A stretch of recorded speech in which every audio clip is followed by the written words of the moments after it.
Hello everyone, welcome to the class bunk. So we are continuing with our series of thinkers. तो इससे पहले हमने tailcoat पासन पढ़ा था अपने लास्ट लेक्चर में। आज हम आर के मर्टन पढ़ेंगे। तो इनका पूरा नाम रॉबर्ट के मर्टन था। ठीक है, इनका जो जन्म हुआ वो यूएसए में 4 जुलाई को हुआ 1910 में। और इनकी मृत्यु जो हुई 23 फरवरी को 2003 में इनकी मृत्यु हुई। बेसिकली इनकी आइडियोलॉजी थी स्ट्रक्चरल फंक्शनलिज्म। ठीक है, अब जो स्ट्रक्चरल फंक्शनलिज्म था ये हमने लास्ट में पढ़ दिया था लास्ट लेक्चर में। ठीक है, वो मैं इसमें आपको फिर से समझा दूंगा, कोई इशू नहीं है। ठीक है, उससे पहले हम थोड़ा सा इनके बारे में हम जान लेते हैं। ठीक है, तो ये एक अमेरिकन सोशियोलॉजिस्ट थे। He was an American sociologist. ठीक है, और इनको हम फाउंडिंग फादर भी कहेंगे। जैसे कि टेलकोट पासन थे फाउंडिंग फादर किसके? मॉडर्न सोशियोलॉजी के। ठीक है, अब इन्होंने बहुत सारी इंपॉर्टेंट वर्क्स करे, अपने क्रिमिनोलॉजी में काम बहुत ज़्यादा करा है। ठीक है, क्रिमिनोलॉजी में ने दिया इन्होंने, जो एक रेफरेंस ग्रुप की थ्योरी दी, रेफरेंस ग्रुप। ओके, फिर ये अपने मतलब ये प्रेसिडेंट भी रह चुके हैं अमेरिकन सोशियोलॉजिकल एसोसिएशन के। ठीक है, इनने जो अपना करियर था वो स्टार्ट करा था कोलंबियन यूनिवर्सिटी में। ठीक है, इसके बाद इन्होंने काफ़ी सारे कॉन्ट्रीब्यूशंस करे इसी फील्ड में, मतलब सोशियोलॉजी। ठीक है, सोशियोलॉजी ऑफ साइंसेज में, तो इन्हें काफ़ी ज़्यादा इनका कंट्रीब्यूशन रहा। ठीक है, उसके बाद ये चीज़ें यहाँ पे लिखी हुई हैं। ठीक है, यही हिंदी में सेम है। फिर इनके कुछ कॉन्सेप्ट जो हम अपने इस लेक्चर में पढ़ेंगे, वो कॉन्सेप्ट इस प्रकार हैं कि मिडिल रेंज थ्योरी, फंक्शन जो लेटेंट मैनिफेस्ट फंक्शन होगा, कि एक फंक्शन होता है जो आप जिसके लिए जो चीज़ आप करते हो, और दूसरा फंक्शन वो होता है जो उसका आप उसको गोल ओरिएंटेड नहीं करते, वो पर उसका सब्सटीट्यूट होता है, एज अ बाई प्रोडक्ट होता है। ठीक है, फिर आते हैं हम पोस्टुलेट ऑफ फंक्शनल एनालिसिस में। ठीक है, उसके बाद हम बात करते हैं किस चीज़ की, फिर हम स्ट्रेन थ्योरी पढ़ेंगे।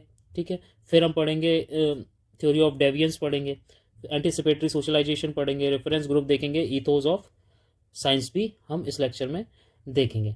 अब ये जो है मिडिल रेंज आपकी थ्योरी, ठीक है, ये इसका बहुत ही इंपॉर्टेंट कॉन्सेप्ट है, इसको देखेंगे। उससे पहले हम देख लेते हैं कि जो हमारा ये स्ट्रक्चरल फंक्शनलिस्ट था वो क्या है, संरचनात्मक क्रियावाद। ठीक है, संरचनात्मक क्रियावाद। अब इसमें है क्या एक्चुअली, ये हमने देखा था कि एक सोसाइटी है, उसमें सर्टेन फंक्शंस कुछ कुछ अपने सोशल इंस्टीट्यूशंस कर रहे हैं, जैसे मानो फैमिली हो गई, स्कूल्स हो गए, फिर मैरिज हो गई, रिलीजन हो गई, सब क्या कर रहे हैं, अपने सर्टेन फंक्शंस कर रहे हैं। ठीक है, और वो फंक्शंस क्या कर रहे हैं, इंटीग्रेटेड पार्ट में आपस में काम कर रहे हैं, और उसका अल्टीमेट गोल क्या है, सोसाइटी में स्टेबिलिटी लेके आना।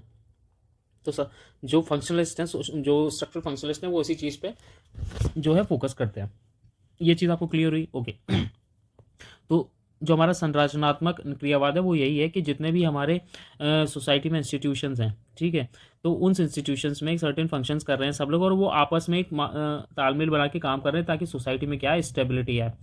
फिर आगे बढ़ते हैं, फिर हमें देखने को मिलता है कि मर्टेंस ने एक थ्योरी दी, मिडिल रेंज थ्योरी। ठीक है, अब इनको क्या, क्यों ये थ्योरी दी, और क्या कारण था ये थ्योरी देने का, और इसका क्या आउटपुट या क्या गोल ओरिएंटेड था, कि किस वजह से ये थ्योरी इन्होंने लेके आए। तो बेसिकली जो इसका रीज़न था इस थ्योरी का, वो ये था कि भाई किसी भी आपको समाज में कुछ भी पढ़ना है, सोसाइटी में आपको कोई भी चीज़ पढ़नी है, तो एक उसका आप एक मिडिल रेंज बना लो। फॉर एग्जाम्पल कि मेरे को सोसाइटी में क्राइम पढ़ना है, ठीक है, तो ना तो उसमें बहुत ही ज़्यादा मैं इतनी एक्सट्रीम थ्योरी बना दूंगा बड़ी सी कि भाई कोई उसको मतलब रिलेट ही ना कर पाए, और ना ही कितनी लो थ्योरी बना दूंगा, ठीक है, इतनी स्मॉल थ्योरी नहीं बना दूंगा जिसमें क्या हो कि वो थोड़ी जनरलाइज ही ना हो, वो फिट ही ना बैठे किसी चीज़ पे। तो आपको ये चीज़ समझिए, तो आपको एक क्या करना है, मिडिल रेंज थ्योरी बनानी है, ऐसी जो हर चीज़ में लगभग फिट हो जाए।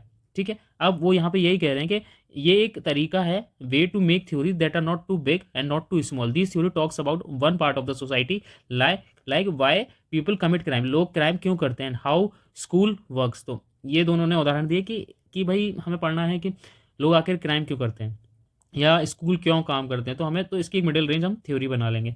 These are based on empirical, और ये जो थ्योरी होगी वो रियल फैक्ट बेस्ड होगी, डाटा बेस्ड ड्रिवन होगी, ना कि आप एक जनरल साइकोलॉजिकल थ्योरी बना लो बैठे बैठे एक रूम में। आपको इसको रियल फैक्ट के आधार पर थ्योरी बनानी पड़ेगी, एंड और उसको हमें टेस्ट भी करना पड़ेगा, एंड देखना पड़ेगा कि वो जो थ्योरी हमने बनाई वो सही है या गलत है। तो यही चीज़ यहाँ पर लिखी हुई है कि ये एक ऐसा सिद्धांत बनाने का तरीका है जो ना तो बहुत बड़े हो और ना ही बहुत छोटे हो। यह सिद्धांत समाज के किसी एक हिस्से के बारे में बात करते हैं, जैसे लोग अपराध क्यों करते हैं या स्कूल कैसे काम करते हैं। ये वास्तविक तथ्यों पर आधारित होती है, एम्पिरिकल फैक्ट पर ये जो है डिपेंड होती है, और हमें इसमें इसमें हम क्या कर सकते हैं, जांच कर सकते हैं, मतलब इसको हम टेस्ट कर सकते हैं, और इसकी हम ट्रुथ चीज़ें, सच्चाई जो है देख सकते हैं। जैसे कि इसमें एक हमने एग्जांपल लिया कि लेस, हम सोचते हैं कि ऐसे मान लो कि हम समझना चाहते हैं कि कुछ लोग कानून क्यों तोड़ते हैं, आखिर लोग जो है लॉज को क्यों जो है वो ब्रेक करते हैं, तो उसका रीज़न क्या हो सकता है। ठीक है, तो वो हम उसकी एक मिडिल रेंज थ्योरी जो है क्या करेंगे, क्रिएट करेंगे। ठीक है, अब Merton made a middle range theory called strain theory. अब जो ब्रेक क्यों कर रहे हैं उसके लिए उन्होंने स्ट्रेन थ्योरी बनाई। अब ये स्ट्रेन थ्योरी हम आगे चल के देखेंगे अपने इसी लेक्चर में कि स्ट्रेन थ्योरी आखिर है क्या।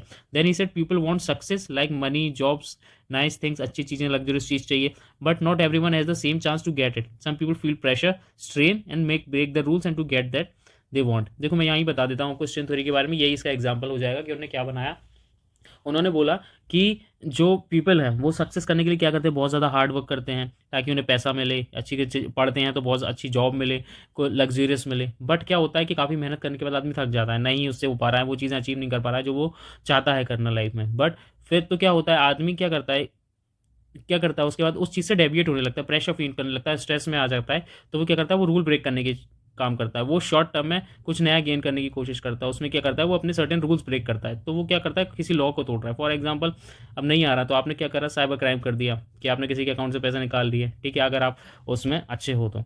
ठीक है, तो ऐसे कुछ अलग अलग तरीके हैं क्या कर सकते हैं जिससे वो रूल्स को ब्रेक कर रहे हैं। तो बस यही चीज़ है, तो उससे स्ट्रेन उत्पन्न हुआ, तनाव उत्पन्न हुआ, प्रेशर फील हुआ, उसने जो है वो क्या हुआ, वो डेविएट हो गया, तो रास्ते से वो भटक गया। जैसे ही वो रास्ते से भटकेगा तो क्या होगा, वो रूल ब्रेक हो जाएगा। तो इसने जो मिडिल रेंज थ्योरी का एग्जांपल जो मर्टन ने दिया वो यही था कि स्ट्रेन रेंज थ्योरी का उन्होंने डेवलपमेंट किया। ठीक है, तो अब ये सेम चीज़ देखिए, तो उन्होंने तनाव का सिद्धांत दिया, ये आपको पता होना चाहिए। जो मैंने समझाया वो यही, आप यहाँ पे इसको एक बार हिंदी में पढ़ लेना। ठीक है, देन हम आते हैं अपना अगला जो कॉन्सेप्ट है जो मर्टन ने दिया, functions, latent and manifest function. देखो फंक्शंस इन्होंने बताया, फंक्शंस हमें पता है, हम कई बार पढ़ चुके हैं फंक्शन। फंक्शन क्या होते हैं, फंक्शंस होते हैं वो चीज़ जो हमारे सामाजिक विज्ञान में किसी चीज़ का कार्य उसका समाज के उद्देश्य या प्रभाव होता है। ठीक है, जैसे कि इंग्लिश में भी बोल देता हूँ, तो फंक्शन मीन्स द पर्पस और effect something that has in society. इसका मतलब ये है कि मान लो ये सोसाइटी है, स्कूल जाते हो तो उसका एक कुछ ना कुछ तो फंक्शन होगा। ठीक है, वो फंक्शन क्या कर रहा है, मतलब बच्चों को क्या दे रहा है, वैल्यूज़ दे रहा है, रूल्स बता रहा है, कुछ नॉर्म्स सिखा रहा है। तो ये सारी चीज़ें क्या हो गई, ये सारी चीज़ें हो गई उसका फंक्शन, किसका, स्कूल का फंक्शन। तो यही फंक्शन होता है, ये किस में हेल्प करता है, सोसाइटी को किस चीज़ में, स्टेबिलिटी प्रदान करते हैं, स्थिरता प्रदान करने में। इतना समझ में आया। ठीक है, तो यही हमारा फंक्शन होता है। अब जो फंक्शन है वो हमारा, जो मर्टन भाई साहब है उन्हें दो पार्ट में तोड़ा। एक होता है हमारा लेटेंट फंक्शन, दूसरा होता है मैनिफेस्ट फंक्शन। ठीक है, अब ये लेटेंट फंक्शन और मैनिफेस्ट फंक्शन क्या, किस चीज़ का नाम है, तो ये जो है मैनिफेस्ट फंक्शन है। ठीक है, जिसे हम बेसिकली प्रकट और निहित कार्य भी कहते हैं हिंदी में। क्या कहेंगे, जो हमारा लेटेंट फंक्शन हो गया प्रकट और दूसरा निहित। ठीक है, ये दो कार्य हो गए। अब ये प्रकट और निहित जो कार्य हैं वो कैसे देखते हैं, देखो फंक्शन में, लेटेंट फंक्शन की अगर मैं बात करूं तो वो फंक्शन हो गया, वो एक मेन रीज़न हो गया कि जिसमें हम टारगेटेड अपनी चीज़ कर रहे हैं, वो हमारा क्लियर होगा दिमाग में, वो प्लान्ड होगा और इंटेंडेड होगा कि भाई ये चीज़ हमें करनी ही करनी है। जैसे कि बच्चा स्कूल जा रहा है तो उसे पता है, ठीक है, कि वो वहाँ जाके पढ़ेगा, ठीक है, और कुछ सीखेगा। या टीचर का उद्देश्य है कि जो बच्चा स्कूल में आ रहा है उसको पढ़ाना है, ठीक है, उसे पढ़ना सिखाना है, उसे अलग अलग सब्जेक्ट सिखाने हैं, ये उनका ओरिएंटेड गोल है। तो यहाँ पे क्या हुआ, जो ऑब्वियस पर्पस होगा वो ना फिक्स होगा, जो उद्देश्य होगा वो स्पष्ट होगा। तो ये मैनिफेस्ट फंक्शन हो गया, ये समझ में आया। अब जो लेटेंट फंक्शन होगा, लेटेंट या निहित फंक्शन, वो क्या होगा, बच्चा स्कूल तो जा रहा है, उसे पता है स्कूल जाना है, मुझे पढ़ना है, लेकिन उसके साथ और भी चीज़ें क्या हो रही हैं, वो अपने दोस्त भी बना रहे हैं, वो अदर एक्टिविटीज़ भी कर रहा है। तो ये सारी चीज़ें क्या हुई, ये उसका क्या हो गया, लेटेंट फंक्शन हो गया। पढ़ना सीखना ये सारी चीज़ें उसका क्या हो गया, मैनिफेस्ट फंक्शन। लेकिन जो अदर चीज़ें क्रिएट हो रही हैं, जैसे कि हो गया आपका स्कूल में जो आपकी जो बच्चे क्या करते हैं, दोस्त बनाते हैं, ठीक है, डिसिप्लिन सीख रहे हैं, ठीक है, एक अपने एक कंसिस्टेंटी सीख रहे हैं कि भाई सुबह उठना है, स्कूल आना है, सुबह फिर छुट्टी हो जानी है, फिर आना है। तो कंसिस्टेंसी भी सीख रहे हैं, डिसिप्लिन भी सीख रहे हैं, ठीक है, फ्रेंड्स भी बना रहे हैं, नई नई चीज़ें सीख रहे हैं। तो उसमें बेसिकली ये क्या हो रहा है, ये लेटेंट फंक्शन है। इसके लिए आप नहीं भेजते हो, आप स्कूल में बच्चे को जो भेज रहे हो वो दोस्त बनाने के लिए नहीं भेजते, आप इसलिए भेजते हो पढ़ाने के लिए। तो वो क्या हो गया, हमारा पढ़ने के लिए जो जा रहा है वो हमारा ऑब्वियस फंक्शन हो गया, स्पष्ट उद्देश्य हो गया। और जो हिडन और साइड इफेक्ट जो उसका होता है, उसमें यही होता है कि बच्चे अपने दोस्त बनाते हैं, कुछ डिसिप्लिन सीखते हैं, कंसिस्टेंसी सीख रहे हैं। तो ये उनका जो है हिडन हो गया, मतलब छिपा या पार्थिव प्रभाव हो गया। तो इतना समझ में आया। तो हमारा फंक्शन आपको समझ में आया, उसका लेटेंट, ठीक है, और दूसरा आपका कौन सा, निहित, मतलब सॉरी, ठीक है, हाँ कहाँ थे, ओके। तो लेटेंट और मैनिफेस्ट फंक्शन ये दोनों आपके क्या होते हैं, आपको समझ में आया इतना, ओके। तो यहाँ पे यही बताया गया है शॉर्ट में कि जो हमारा बेसिकली फंक्शन है उसमें जो हमारा एक तो होगा लेटेंट फंक्शन और होगा मैनिफेस्ट फंक्शन। मैनिफेस्ट फंक्शन वो हो गया जो हमारा ऑब्वियस होगा, जो हमने बेसिकली क्या करा है, बिल्कुल स्पेसिफिकली ऑब्वियस है, इंटेंडेड है, गोल ओरिएंटेड है कि हाँ भाई स्कूल जाना है और हमें क्या करनी है, स्टडी करनी है। बट जो हमारा लेटेंट फंक्शन होगा वो हिडन होगा, उसमें आपको पता ही नहीं कि करना क्या है, ठीक है। अपने आप ही चीज़ें होंगी, जैसे आप स्कूल जा रहे हो तो बच्चों के जो दोस्त बन जाएंगे, आप डिसिप्लिन सीख रहे हो, ठीक है, तो ये सारी चीज़ें क्या होगी, आपकी लेटेंट फंक्शन होगा। तो आपको ये दोनों चीज़ें समझ में आई, लेटेंट एंड मैनिफेस्ट फंक्शन, ठीक है। मैनिफेस्ट हो गया कि आपने मैनिफेस्टेशन कर लिया है कि भाई मेरा ये चीज़ है, ये यहाँ स्कूल जाऊँगा तो मेरा काम हो जाएगा। और जो लेटेंट फंक्शन में होगा वो ये होगा कि जो आपका अनइंटेंडेड गोल है, ठीक है, जिसको आपने नहीं चाहा वो भी आप चीज़ सीख रहे हो या हो रही है, समझ में आया। ओके, इसमें हम एक एग्जांपल और समझते हैं कि भाई जो हमारा मैनिफेस्ट और लेटेंट फंक्शन है, मान लो कि पुलिस है। अब पुलिस का क्या काम है, पुलिस का काम है कि जो भी लॉ है उसको एनफोर्स कराए ना, और जो पब्लिक सेफ्टी जो है उसको क्या करे, उसको बनाए रखे, ठीक है। बट जो उसका लेटेंट फंक्शन है, जो उसमें क्या है, निहित चीज़ है, वो क्या छुपा हुआ है उसमें, ये छुपा हुआ है कि भाई कि it can create a sense of fear और control specially in some communities, ठीक है। वो अनियोजित परिणाम दोस्त बनाना है, सॉरी ये कहाँ पहुँच गए, ओके, ठीक है, पुलिस वाला। तो यहाँ पे क्या है, तो यहाँ पे लेटेंट फंक्शन क्या हो गया कि जो सेंस ऑफ फियर और कंट्रोल है वो तो कहीं ना कहीं रहेगा ना, तभी तो लॉज आए हैं। और जो लॉज आए हैं तो किस लिए आए, मतलब कुछ ना कुछ उसमें क्या रहा था, कुछ कहीं ना कहीं उसमें पहले एक समस्या तो थी, इसी वजह से वो लॉ आए हैं। जैसे लोग चोरी कर रहे थे, नहीं तो करते ही जाते, या मतलब मर्डर्स हो रहे हैं तो उसमें क्या हो रहा है, तो उसकी वजह से ही तो लॉज आए। बट सर्टेन एक अमाउंट ऑफ फियर भी तो रहा। फियर किस सेंस में रहा कि भाई आप, एक सेंस में और रहा कि जैसे कोई लॉज है, अब उस लॉज को आप क्या कर रहे हो, फॉलो नहीं करोगे तो क्या होगा, यू विल बी पिनलाइज, ठीक है। तो आपको पेनल्टी देनी पड़ेगी या पनिशमेंट होगा, एक्स वाई जेड जो भी हो, ठीक है, या तो आपको पनिशमेंट मिलेगा। तो वो चीज़ क्या दर्शा रही है यहाँ पे कि भाई अगर आप, पुलिस का काम है लॉ को इन्फोर्स करना और पीपल की सेफ्टी करना, तो वो एक चीज़, और एक अनइंटेंडेड चीज़ जो निहित है उसमें वो ये भी चीज़ है कि आप जो लॉज को अगर फॉलो नहीं करोगे, लॉ को ब्रेक करोगे तो क्या होगा, यू विल बी पनिश्ड और पेनलाइज। तो उस चीज़ का डर भी रहेगा, तो मतलब एक फियर भी जनरेट हो रहा है। ये चीज़ क्लियर हुई, ओके। सो यही हमारा क्या है, manifest and latent function, okay. आगे बढ़ते हैं, तो इसमें यही चीज़ लिखी हुई है। एक और एग्जांपल है जो आर के मटन साहब ने लिया था, वो ये था, वो ये है कि एक यूएसए में ट्राइब है होपी डांस, तो उन्होंने होपी ट्राइब है तो उन्होंने कुछ रेन डांस करते हैं वो अपना, ठीक है। तो उस रेन डांस में क्या होता है, वो इसलिए डांस करते हैं क्योंकि ईश्वर या जो भी स्पिरिट है जिसमें वो बिलीव करते हैं, ताकि पानी बरसे और उनकी जो क्रॉप्स वगैरह हैं वो क्या करें, ग्रो करें, ठीक है। बट ये तो ठीक है, आपको समझ में आ गया, ये उनका एक मैनिफेस्ट फंक्शन है कि भाई वो जब डांस करेंगे, ठीक है, तो रेन होगी और उनकी जो क्रॉप्स हैं वो क्या होंगी, वो सही होने लगेंगी। ये तो भाई समझ में आ गई बात, ये ने मैनिफेस्ट कर लिया। बट इनका लेटेंट फंक्शन इससे और क्या हो रहा है, तो भाई एक आदमी तो डांस करने आएगा नहीं, तो 10 लोग आएंगे। जब और लोग 10 लोग डांस करने आएंगे तो क्या होगा, एक टुगेदरनेस की भावना आएगी, कम्युनिटी एक डेवलप होगी, ठीक है, एक वो ट्रेडिशन वे में आ जाएगा। तो यहाँ से इसका क्या निकल के आया, लेटेंट फंक्शन जो निहित है। तो फंक्शन में जो चीज़ आई वो हुई मेन मैनिफेस्ट फंक्शन, ठीक है। वो मैनिफेस्ट फंक्शन जो प्रकट फंक्शन जो है हमारा मैनिफेस्ट वाला, जो आपको पता है कि इंटेंडेड है, और जो लेटेंट फंक्शन हो गया वो आपको पता है कि जो निहित नहीं है वो, बट वो भी जो है क्या होता है, दिखता है सोसाइटी में, ठीक है, ओके। तो ये लेटेंट एंड हिडन फंक्शन है। इसके मैंने आपको एग्जांपल 3 बता दिए, वो आप देख लेना। अब देखो, अभी कॉन्सेप्ट आता है पोस्टुलेट किसका, ऑफ फंक्शनल एनालिसिस।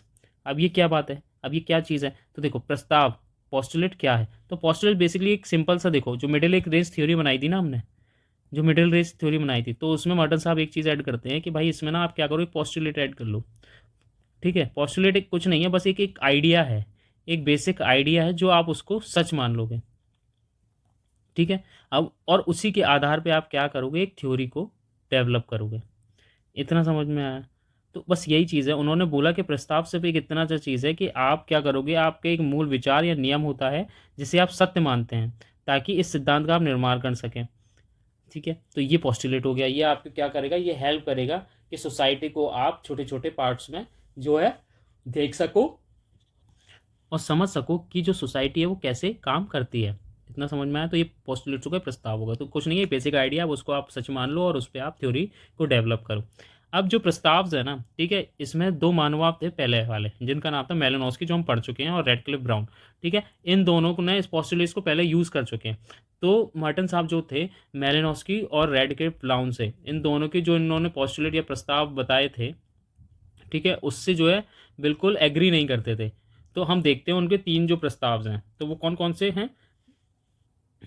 पहला है वो 3 ट्रेडिशनल पोस्टुलेट्स हैं। पहला यूनिटी ऑफ सोसाइटी है, ठीक है, दूसरा यूनिवर्सल फंक्शनलिज्म है, और तीसरा इंडिस्पेंसिबिलिटी है, ठीक है, यानी कि समाज की एकता, सार्वभौमिक कार्यवाद और अपरिहार्यता, ठीक है। तो हम इन तीनों चीज़ों को हम क्या करते हैं, एक एक करके समझेंगे। अब जो 3 पोस्टुलेट्स हैं, अब जो मर्टन भाई साहब हैं, ठीक है, उन्होंने उन 3 पोस्टुलेट्स पढ़े, मेलिनोस्की के और रेडक्लिफ ब्राउन के, ठीक है। तो वो ये यूनिटी ऑफ सोसाइटी को देखते हैं, समाज की एकता को देखते हैं, और वो बोलते हैं कि भाई जो मर्टन और ये रेडक्लिफ, मेलिनोस्की और रेडक्लिफ नाम बोलते हैं कि everything in society work together smoothly. तो ये बोलते हैं कि जो भी समाज में है वो आराम से स्मूथली फंक्शन कर रहा है। बट मर्टन बोलते हैं नहीं, ऐसा तो नहीं है, ये हमेशा सच नहीं हो सकता। सोसाइटी में कई बार कॉन्फ्लिक्ट्स आते हैं, उदाहरण के तौर पे जैसे कास्ट सिस्टम है, ठीक है। अब कास्ट सिस्टम में सोसाइटी ने, आपने तो कह दिया कि जो कास्ट सिस्टम है सोसाइटी को ऑर्गेनाइज करता है, बट कहीं ना कहीं उसमें एक चीज़ और भी तो लेके आता है, जो मर्टन भाई साहब कहते हैं। वो कहते हैं कि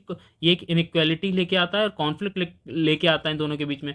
फॉर एग्जांपल अगर मैं बात करूं, ब्राह्मण, वैश्य, शूद्र, क्षत्रिय एंड शूद्र, तो इनके बीच में आपस में कॉन्फ्लिक्ट भी तो लेके आता है। अगर कास्ट में डिवाइड कर दिया, आप कह रहे हो कि सोसाइटी ऑर्गेनाइज्ड है, बट ठीक है ऑर्गेनाइज्ड है, आपने कर दिया, बट इसमें सर्टेन क्या हो रहा है, इसमें इनइक्वालिटी भी आ रही है और कॉन्फ्लिक्ट भी आ रहा है। तो इतना समझ में आप, ठीक है। अब नेक्स्ट फंक्शन उन्होंने बोला यूनिवर्सल फंक्शनलिज्म, मतलब यूनिवर्सल फंक्शनलिज्म हो गया कि सार्वभौमिक कार्यवाद। अब इस सार्वभौमिक कार्यवाद में जो आइडिया दिया उन्होंने, किसने, मर्टन एंड रेडक्लिफ ब्राउन ने, sorry Malinowski and Radcliffe Brown ने, उन्होंने बोला कि every party of society has a positive function, मतलब जो भी सोसाइटी का पार्ट है वो क्या कर रहा है, हमेशा एक पॉजिटिव फंक्शन परफॉर्म कर रहा है, ठीक है। बट मर्टन ने बोला कि नहीं, हर जो पार्ट है सोसाइटी का पॉजिटिव फंक्शन नहीं कर रहा, कुछ फंक्शंस हमारे डिसफंक्शंस भी हैं, ठीक है। अब उन्होंने एक उसका एग्जाम्पल भी दिया, जैसे कि आप बोलते हो कि भाई क्राइम जो है सोसाइटी की एक बाउंड्री तय करता है, ठीक है, कि इसके बाहर अगर आप जाओगे तो आपने एक क्राइम करा है, जैसे चोरी कर रहे हो तो आपने क्राइम करा है, ठीक है। तो मर्टन भाई साहब बोलते हैं नहीं लेकिन जो क्राइम है वो सिर्फ सोसाइटी की बाउंड्री तय नहीं करता, वो लोगों में फियर भी पैदा करता है, ठीक है, उनका ट्रस्ट भी ब्रेक करता है। तो ये क्या हो रहा है, ये सिर्फ इसका सिर्फ एक यूनिवर्सल नहीं है, इसमें और भी ऐसी चीज़ें हैं जो निहित हैं, मतलब जैसे कि जो उन्होंने निहित वाला बोला, लेटेंट फंक्शन बोला, समझ में आया। अब तीसरी बात आती है इंडिस्पेंसिबिलिटी की। इंडिस्पेंसिबिलिटी होता है अपरिहार्यता, अपरिहार्यता, ठीक है। अब ये अपरिहार्यता में क्या है कि जो मेलिनोस्की और रेडक्लिफ ने बोला कि उन्होंने बोला कि जो एवरी पार्ट है is necessary and can not be replace. तो उन्होंने बोला जो सोसाइटी में हर जो चीज़ है ना वो क्या है, उसका पार्ट है और वो कभी भी रिप्लेस नहीं हो सकती। बट मर्टन भाई साहब ने बोला one part can often be replace by something else, एक जो पार्ट है वो हमेशा दूसरे पार्ट से रिप्लेस हो सकता है। जैसे ओल्ड व्यू में कहते थे जो मेलिनोस्की और रेडक्लिफ ब्राउन, वो बोलते थे it is the only way to raise children well, ठीक है। जो हमारी ट्रेडिशनल एक्सटेंडेड फैमिलीज होती थी, ठीक है, कैसे जैसे जॉइंट फैमिली होती थी, तो उसमें मर्टन और सॉरी मेलिनोस्की और रेडक्लिफ बोलते हैं कि भाई जो जॉइंट फैमिली है वो क्या करती है, एक ही तरीका है जिसमें बच्चे, चिल्ड्रन जो है अच्छे से बढ़ सकते हैं, ठीक है, अच्छे से बढ़ाए जा सकते हैं, अच्छे से सिखाए जा सकते हैं। बट मर्टन भाई साहब बोलते हैं कि भाई सिंगल पेरेंट भी तो हैं, ठीक है, और ब्लैंड फैमिलीज हैं, वो ऑल्सो चिल्ड्रंस को अच्छे से रेज कर रही हैं, अच्छे से बड़ा कर रही हैं। तो यहाँ पे क्या दिख रहा है आपको, एक कॉन्ट्राडिक्टिव व्यूज दिख रहे हैं जो कि पॉस्टुलेट्स में किसने लिए थे, मेलिनोस्की और रेडक्लिफ ब्राउन ने, बट उनको मर्टन जो क्या करते हैं उनको अपोज करते हैं। तो ये आपको पता होने चाहिए तीनों चीज़ें। आगे बढ़ते हैं हमारे नेक्स्ट टॉपिक पे, हिंदी में लिखा है, आप इसको पॉज करके एक बार पढ़ लेना, ठीक है, वही चीज़ यहाँ पे लिखी जो मैंने आपको समझाई है, ओके। फिर आता है मर्टन का जो विचार है ब्यूरोक्रेसी में। अब ये negative consequences of weber discipline. भाई वेबर बोलते हैं कि भाई कितनी ऑर्गेनाइज चीज़ है ब्यूरोक्रेसी, वहाँ पे सारी चीज़ें सिस्टम से होती हैं, प्रॉपर तरीके से हो रही है, डिसिप्लिन है, एक सोशल ऑर्डर है। बट यहाँ पे मर्टन भाई साहब बोलते हैं, वो कहते हैं भाई गुड साइड तो आपने बता दी कि ब्यूरोक्रेसी हेल्प करती है organise work with clear rules and order. बात तो सही है आपकी कि भाई एक प्रॉपर ऑर्गेनाइज वर्क होता है, क्लियर रूल्स होते हैं, ठीक है, एंड ऑर्डर होता है। बट बैड साइड क्या है, डिसफंक्शन वहाँ पे क्या है, डिसफंक्शन वहाँ पे ये है कि पीपल बहुत ही स्ट्रिक्टली रूल फॉलो कर रहे हैं, उनका कोई रियल गोल ही नहीं है, वो अपने रियल गोल को भूल गए, ठीक है, और वहाँ पे स्लो एंड रिजिड हो गए, इतने ज़्यादा रिजिड हो गए कि भाई वो सर्टेन चेंजेस लाना भी नहीं चाहते अब, ठीक है। तो वो क्या हो गया, और क्रिएटिविटी तो उनकी कहीं नहीं गई, बिकॉज आप जो है रूल्स से बंधे हो, रूल्स में आपको क्रिएटिविटी का मौका बहुत कम ही मिलता है, ठीक है। तो ये हो गया मर्टन्स के विचार किस पे, ब्यूरोक्रेसी पे। अब आगे बढ़ते हैं। अब उन्होंने बात की रेफरेंस ग्रुप की, इसमें बहुत ही अच्छा काम करा है आर के मर्टन ने। रेफरेंस ग्रुप क्या होता है, अगर आपने संस्कृताइजेशन जाना हो, संस्कृताइजेशन में क्या होता है, आप किसी अपर चीज़ वाले को फॉलो करके उसकी चीज़ों को निहित अपने अंदर करते हो, अपने अंदर उतारते हो, उसे संस्कृताइजेशन बोलते हैं। अब सेम चीज़ रेफरेंस ग्रुप का भी हिसाब है।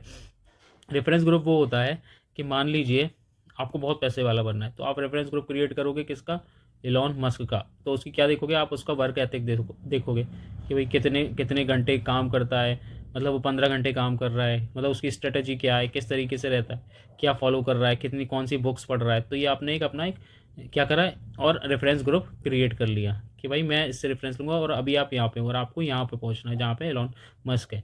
तो आप उसकी ये चीज़ों को देखोगे और अपने अंदर वो क्या करोगे, इनकलकेट करने की, अपने अंदर डालने की कोशिश करोगे, उस चीज़ को अप्लाई करने की कोशिश करोगे। सेम चीज़ अब छोटे स्तर पर देख लो, जो एक टॉपर्स है, when student compare themselves to top student to see how they are doing. A young worker look at the successful colleague to decide how to cut at act as a act work act as a workplace. फिर someone wanting it to be fit as compared themselves as athlete, मतलब वो athlete से compare करेंगे कि भाई मेरे को उस जैसा जो है फिट बनना है। तो हर आदमी एक दूसरे का रेफरेंस ग्रुप ले रहा है कि भाई मेरे को इस जैसा बनना है, ऐसा करना है। ठीक है, भले ही वो आप इसको कह लो कि कोई घूमने जा रहा है, ठीक है, कोई रेगुलर घूमता है, तो आप उसका रेफरेंस ग्रुप की तरह ले लोगे कि भाई वो हर साल जाता है, हर महीने जा रहा है घूमने के लिए, तो मेरे को भी जाना चाहिए। तो रेफरेंस ग्रुप समझ में आया, ओके। तो यही संदर्भ समूह है, यही चीज़ यहाँ पे, यही चीज़ लिखी हुई है जो मैंने आपको समझाई। ठीक है, अब एंटीसिपेटरी सोशलाइजेशन क्या होता है। अब देखो रेफरेंस ग्रुप बताया मैंने आपको, अब वो जो रेफरेंस ग्रुप है, आप उस रेफरेंस ग्रुप के कुछ जो चीज़ें हैं वो अपने अंदर इनकलकेट करोगे ताकि आप इस चीज़ जैसे फॉलो कर लो। तो वही यहाँ पे एंटीसिपेटरी सोशलाइजेशन है। ठीक है, उसमें यही बताया जा रहा है एंटीसिपेटरी सोशलाइजेशन में, यानी प्रत्याशित सामाजिकरण में कि जो लर्निंग्स हैं और प्रैक्टिस है, बिहेवियर है, वो actually joining a new group और रोल। मतलब जैसे आप छोटा बच्चे को ले लो, वो क्या करता है, वो स्कूल जाएगा, ठीक है, तो टीचर खेलेगा ताकि उसको लगता है कि उसे वो बड़े ग्रो होकर वो टीचर बनेगा, तो मतलब उसकी कैटेगरी में आने की कोशिश करते हैं। तो इट मीन्स कि जैसे मैं एलोन मस्क जैसा बनना चाह रहा हूँ या मेरे को उसका उस जैसे पैसे कमाने हैं, तो मैं क्या करूँगा, उसके कुछ ट्रेट्स जो है वो अपने आने की कोशिश करूँगा, उसका बिहेवियर जो है, उसकी प्रैक्टिस जो है वो अपने अंदर इनकलकेट करने की कोशिश करूँगा। इतना समझ में आया, ओके। तो सेम चीज़ है, इसका जो कॉन्सेप्ट था वो सैमुअल स्टॉफर ने दिया था। ये इंपॉर्टेंट है, इसको याद रखना कि एंटीसिपेटरी सोशलाइजेशन का किसने कॉन्सेप्ट दिया था। फिर reference group by Merton, social theory and social structure, ये इसकी इंपॉर्टेंट बुक है, ये याद रखना, social theory and social structure. अब जो आर के टेलकोट पार्सन की बुक थी, बहुत ही इंपॉर्टेंट, ठीक है, जो थी उसको आप कमेंट सेक्शन में मेरे को उसका रिस्पांस देना, ओके। जैसे मैंने आपको एग्जांपल बताया था, a kid pretending to be a teacher before starting school, student learning job skill before they create job. तो ये क्या है सारे, ये एंटीसिपेटरी सोशलाइजेशन है, किसके लिए, फॉर रेफरेंस ग्रुप। ठीक है, अब वहाँ तक पहुँचने के लिए, ओके, ठीक है। प्रत्याशित समाजीकरण, जो कि मैंने आपको बताया, सोशल एंटीसिपेटरी सोशलाइजेशन, तो वही चीज़ यहाँ पे लिखी हुई है, ये याद रख लेना कि सैमुअल स्टैनफोर्ड ने इनको जो है क्या करा था, जो इस कॉन्सेप्ट की दिया था। ठीक है, आगे बढ़ते हैं। अब मर्टन का स्ट्रेन थ्योरी है। स्ट्रेन थ्योरी मैंने आपको समझा दिया है स्टार्टिंग में कि स्ट्रेन थ्योरी वो हो गई जो अपने रास्ते से भटक गया। जैसे मानो कि मैंने बहुत हार्ड वर्क करा, 1 सेकेंड, ओके, मैंने बहुत ज़्यादा हार्ड वर्क करा, किसके लिए, फॉर एग्जांपल मान लो कि मैं यूपीएससी का एग्ज़ाम दे रहा हूँ, मैंने बहुत ज़्यादा हार्ड वर्क करा, या फिर मैंने बिज़नेस करा और उसमें मेरे को बहुत सारा पैसा चाहिए था, बट इतने ज़्यादा हार्ड वर्क करने के बाद भी मेरे को सक्सेस जो है मेरे को नहीं मिल रही। तो what I will do is, मैं एक डेविएट हो जाऊँगा अपने पाथ से। कैसे डेविएट होऊंगा, कि मैं कुछ ऐसा तरीका अपनाऊंगा कि तीसरा रास्ता है कि मेरे को पैसा ज़्यादा मिलने लगे, मेरे को बिज़नेस नहीं कर रहा तो मैं कुछ और तरीका अपनाऊंगा। फॉर एग्जाम्पल मैं किडनैपिंग कर ली, या मैंने कुछ इलीगल ऐसा तरीका अपना लिया जिससे क्या हो रहा है कि मैं अपने गोल तो मेरे को मिल रहा है बट मैं अपने जो पाथ है उससे डेविएट हो रहा हूँ। तो उसे ही कहते हैं थ्योरी ऑफ डेविएंस या मर्टन्स की स्ट्रेन थ्योरी। अब ये जो तीसरा रास्ता है, अब इसलिए कि स्ट्रेन क्यों हो रहा है, स्ट्रेन इसलिए हो रहा है कि भाई मैंने इतनी मेहनत करी और मैं ना तो यूपीएससी क्रैक पर कर पा रहा हूँ, मैं बिजनेस कर रहा हूँ तो वहाँ पर भी सक्सेस नहीं हो रहा। तो इसलिए तो मेरे को वहाँ पे क्या उत्पन्न हो रहा है, मेरे को वहाँ पे तनाव आ रहा है, स्ट्रेन आ रहा है, प्रेशर पड़ रहा है मेरे को कि भाई कुछ कर नहीं पा रहा है, स्ट्रेस ले रहा हूँ। तो वही होता है थ्योरी ऑफ स्ट्रेस, तनाव का सिद्धांत। तो उस तनाव के मैं क्या करता हूँ, कुछ अलग तरीका अपनाता हूँ अपने गोल को अचीव करने के लिए। ठीक है, वो जब गोल अचीव हो जाता है तो तभी तो, ठीक है, लेकिन वो तरीका क्या है, वहाँ पे तो तरीका आप क्या कर रहे हो, लॉ रूल्स को ब्रेक कर रहे हो, आप डेविएट हो रहे हो। तो वही चीज़ यहाँ पे मर्टन ने बोली है कि यही है आपका स्ट्रेन थ्योरी, थ्योरी ऑफ डेविएंस। ठीक है, अब ये पढ़ी कैसे थी, ये उन्होंने मिडिल रेंज से एक थ्योरी बनाई है। ठीक है, अब जो ये सिद्धांत है वो एप्लीकेबल बहुत जगह होता है। ठीक है, जब लोग सही तरीके से लक्ष्य तक नहीं पहुंच पाते तो वे तनाव, स्ट्रेन, दबाव महसूस करते हैं। कुछ लोग इस दबाव का जवाब नियम और कानून तोड़कर देते हैं ताकि वे अपने लक्ष्य को प्राप्त कर सकें। अब जो मर्टन भाई साहब थे उन्होंने 5 वेज दिए पीपल रिएक्ट टू स्ट्रेन, मतलब किस तरीके से स्ट्रेन पे जो तनाव है उस पर कैसे रिएक्ट करते हैं। तो कन्फॉर्मिटी, उन्हें भाई अनुपालन, ठीक है, अनुपालन करोगे तो फॉलो, अनुपालन में क्या हो गया, आपने रूल्स फॉलो करे और हार्ड काम करा। इनोवेशन में क्या करोगे, आप रूल्स को ब्रेक करोगे, सक्सेस करोगे। जैसे क्रिमिनल्स हो गए, ठीक है, आपने साइबर लॉ करी, साइबर क्राइम करना चालू कर दिया, एक नया आपने कुछ नया करने की कोशिश करी। फिर रिचुअलिज्म मतलब रिवाजवाद, यहाँ पे सफलता पर छोड़ दे लेकिन नियमों पर पालन जारी रखें। मतलब ये क्या करते हैं, सक्सेस तो छोड़ देते हैं लेकिन जो रूल्स हैं उसको आप पकड़े रहते हैं, वो हो गया रिचुअलिज्म।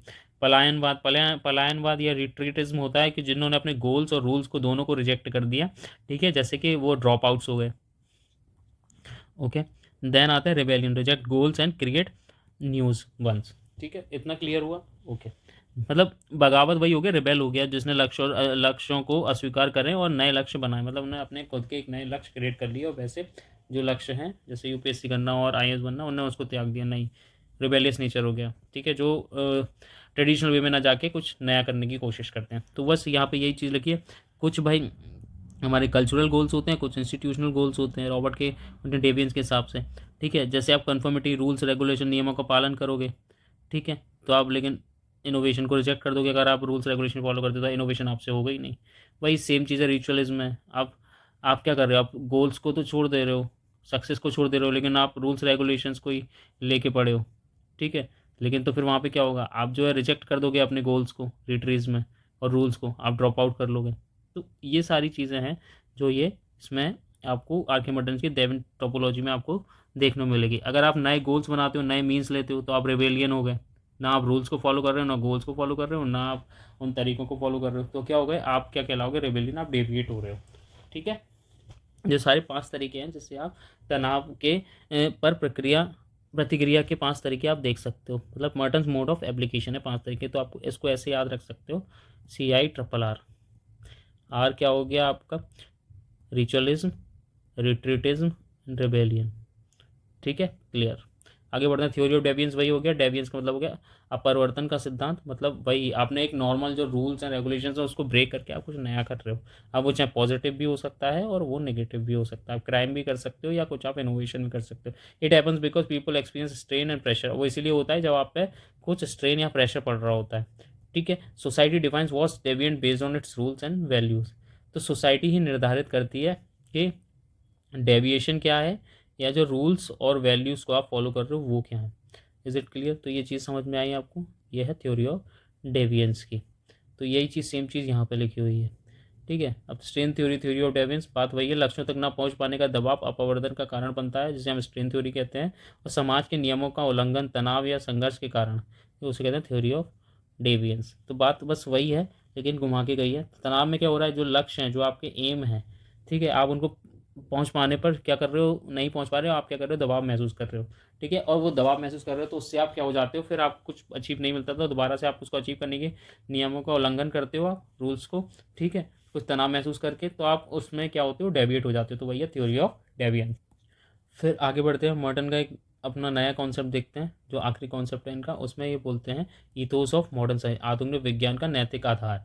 ठीक है, अब नैतिक आधार क्या है, तो भाई देखो साइंस है, साइंस है तो मतलब वहाँ पे क्या होगा, कुछ नॉर्म्स होंगे, कुछ वैल्यूज़ होंगी, ठीक है, कुछ मूल्य होंगे, कुछ नियम होंगे, ठीक है, उन्हीं को फॉलो करते हुए आपको काम करना है साइंटिफिक वे में, वही आपके एथोस ऑफ साइंसेस कहलाते हैं, मतलब आधुनिक विज्ञान के नैतिक आधार कहलाते हैं। क्या है, मॉडर्न के अनुसार विज्ञान में कुछ मूल्य नियम होते हैं जो निर्देशित करते हैं कि वैज्ञानिक कैसे काम करे।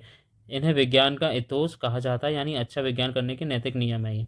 इतना समझ में आया। अब उन्होंने एक कॉन्सेप्ट दिया, मेरिट ने लिस्ट करे 4 नॉर्म्स, कूडोज, ठीक है, 4 की नॉर्म्स, वो ये हैं, कम्युनलिज्म, यूनिवर्सलिज्म, डिस्ट्रेस्टेडनेस एंड ऑर्गेनाइज सेक्टिज्म। तो अब इसमें क्या है, जो कम्युनिज्म है सामुदायिकतावाद है, ठीक है। अब इन सामूहिकतावाद में क्या है, बेसिकली इसमें यह है कि जो साइंटिफिक नॉलेज है वो भी शेयर्ड होगी, उसको सीक्रेट आप नहीं रखो, जैसे public in research so that other can also use. मतलब कम्युनिज्म में वही हो गया, सबको चीज़ें मिलनी चाहिए बराबर मात्रा में, इसमें कोई स्टेट्स या कोई कुछ किसी का कोई पर्टिकुलर अधिकार नहीं होता। फिर बात आती है यूनिवर्सलिज्म। यूनिवर्सलिज्म में होता है कि इसे कहते हैं हम सार्वभौमिक सार्वभौमिकता, ठीक है, सार्वभौमिकता, ओके। तो science should be judged bye evidence not by who the scientist is. तो साइंस को इस तरीके से देखना चाहिए कि उसके जो एविडेंसेस क्या हैं, प्रूफ्स क्या हैं, ठीक है, ना कि साइंटिस्ट के आधार पे। जैसे कि a good idea is accepted no matter who says it. तो सिंपल सी बात है, यूनिवर्सलिज्म होना चाहिए, ठीक है। फिर आगे आता है डिस इंटरेस्टेडनेस, ठीक है। अब इसे क्या कहते हैं, ये निस्वार्थता होती है। इसमें क्या होता है, scientist should be honest and objective and not selfish. मतलब वो मतलब ही नहीं होना चाहिए, ऑनेस्ट और ऑब्जेक्टिव होना चाहिए। Doing research for truth not just for money और फेम। तो वही चीज़ आ गई डिसइंटरेस्टेडनेस में कि निस्वार्थतावाद में, कि भाई आदमी को स्वार्थी नहीं होना चाहिए कुल मिला के, ठीक है, सेल्फिश होकर काम करना चाहिए, ईमानदारी से काम करना चाहिए, जैसे कि आप किसी चीज़ की रिसर्च कर रहे हो, और ना कि आप अपना मनी के लिए काम कर रहे हो या फेम के लिए काम कर रहे हो। फिर आता है आपका ऑर्गेनाइज स्केप्टिज्म, ठीक है, जिसे कहते हैं संगठित संदेहवाद। संगठित, मैं हिंदी में भी लिख देता हूँ, वैसे तो लिखा है संगठित संदेहवाद, ठीक है। संगठित संदेहवाद में क्या है कि जहाँ पे जो हर आइडिया को पहले क्वेश्चन करा जाएगा और टेस्ट करा जाएगा। ऐसे ही नहीं कि किसी ने बोल दिया कि आसमान से पानी गिर रहा है या आसमान से प्लास्टिक की बारिश हो रही है, जो अभी इंडोनेशिया में हुई, तो वो जांचा परखा जाएगा। सो बेसिकली हो क्या रहा था, जो क्लाउड्स हैं उसमें आपको माइक्रो प्लास्टिक्स की ड्रॉप्सलेट्स थी, वो इंडोनेशिया में क्या हो रही थी, अभी गिर रही थी, ठीक है, जिसे माइक्रो प्लास्टिक रेन भी कहा जाता है। अब ये क्यों हो रहा है, ये आप में कॉमेंट सेक्शन में बताना, ठीक है, बड़ा ही इंटरेस्टिंग कॉन्सेप्ट है। हो हमारी वजह से रहा है, ड्यू टू क्लाइमेट चेंज, और हमारे क्लाइमेट चेंज भी हमारी वजह से ही हो रहा है, तो उसी का कारण यहीं पे है, ठीक है। फिर एग्जांपल्स क्या हैं, peer review before accepting the scientific claims. तो ये समझ में आया कि जैसे भाई अपने दोस्तों से उसको रिव्यू करा लो, आपस के उससे रिव्यू करा लो, कि वो उस पर क्वेश्चन करें, फिर उसको टेस्ट करें कि ये चीज़ है या नहीं। तो आपको ये समझ में आया। तो इन शॉर्ट में हम यही कह सकते हैं कि जो वैल्यूज़ हैं वो फेयर, ऑनेस्ट, ठीक है, और रिलायबल होनी चाहिए। तो ये कॉन्सेप्ट दिया था हमारे आर के मर्टन भाई साहब ने। तो आपको ये सारी चीज़ें समझ में आ गई होंगी कि आर के मर्टन ने क्या करा था। आर के मर्टन ने मिडिल रेंज थ्योरी दी। आप किसी भी उसको मिडिल रेंज थ्योरी को जस्टिफाई करने के लिए उन्हें स्ट्रेन थ्योरी बताई कि भाई स्ट्रेन होगा, स्ट्रेस होगा, तो आप डेविएट कर जाओगे, डेविएट करोगे तो क्या होगा। उन्होंने कुछ पॉस्टुलेट्स बताए, ठीक है, और प्रस्ताव बताए, जिन्होंने उन्होंने किसके 3 प्रस्ताव को खारिज करा, मेलिनोस्की और रेडक्लिफ ब्राउन के में, ठीक है, वो चीज़ करी। उसके बाद फिर उन्होंने कुछ उनके 3 कॉन्सेप्ट पे बात करी, ठीक है, जो ट्रेडिशनल हो गया, इंडिस्पेंसेबल हो गया, ये सारी चीज़ें। फिर बात करते हैं ये किस चीज़ पे, फिर उन्होंने बात करी जो उनके 4 की कॉन्सेप्ट्स थे, ethos of modernism, modern science में। मॉडर्न साइंस क्या हो गया, जहाँ पे एक रूल्स, नॉर्म्स, वैल्यूज़ होंगी, उसी के आधार पर रिसर्च होगी, ठीक है। अब जो रिसर्च होगी वही उसके इथोस होंगे, मोरल रूल्स होंगे, ठीक है, एक अच्छी साइंस के लिए। फिर आगे उन्होंने उसी में 4 नॉर्म्स दिए, कौन कौन से, कूडोज करके ये लिखा हुआ है, कूडोज, जिसमें कम्युनलिज्म है, ठीक है। उसके बाद फिर आपका यूनिवर्सलिज्म है, फिर डिसइंटरेस्टनेस है, ऑर्गेनिक स्केप्टिज्म है, ठीक है। इतना समझ में आया। और ये चीज़ें ऐसी होती हैं जो आपकी, जो ये वैल्यू जो हैं वो आपकी साइंटिफिकली फेयर होंगी, ऑनेस्ट होंगी और रिलायबल होंगी, ठीक है। इतनी चीज़ समझ में आई। तो बस यही कॉन्सेप्ट था हमारे आर के मर्टन भाई साहब का। तो हम इस लेक्चर को यहीं समाप्त करते हैं। तो और जो आपको MCQs और जो भी चीज़ें चाहिए, आप do mention in the comment section, I will provide you on the Telegram. So have a nice day, thank you guys.